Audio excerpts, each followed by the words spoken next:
Tere õhtust kõigile! Järjekordne nädal on möödunud ja räägin oma tegemistest.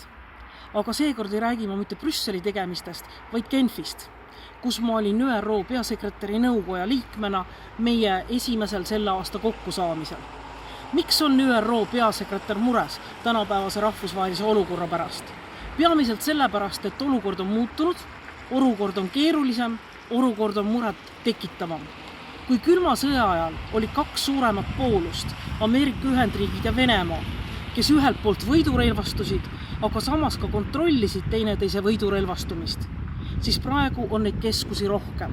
On Hiina, on arenguriigid, maailmapilt on muutunud.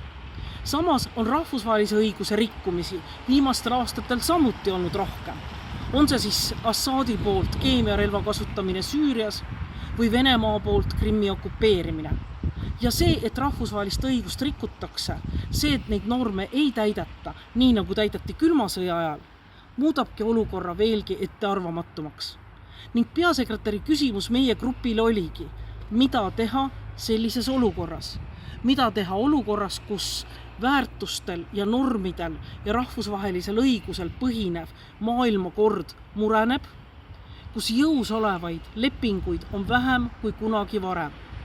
Kui järgmisel aastal, 2021. aastal, ei peaks Ameerika Ühendriigid ja Venemaa pikendama endavahelist tuumarelvastuse lepingut, siis ei ole nende vahel enam mitte ühtegi jõus olevat lepingut. Sellel korral kuulasime me briefinguid oma ala ekspertidelt, sest tuleme erineva taustaga riikidest, erineva kogemusega inimesed, erinevate teemadega tegelenud. Ja briefingud olid lihtsalt vajalikuks kas või selleks, et ühtemoodi teemadest ja küsimustest aru saada. Järgmine kohtumine on juunis, siis me räägime rohkem küberist, küberohtudest, hübriidsõdadest ja tasapisi hakkame ka kirjutama soovitusi ÜRO peasekretärile. Aga kus me praegu seda filmime?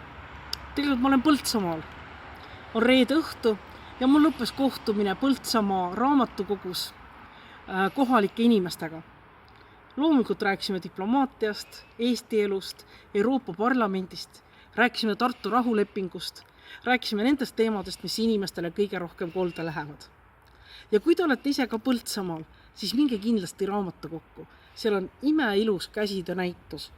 Ja mul on väga hea meel, et mul on pross, mille on teinud suurepärane käsitöö kunstik.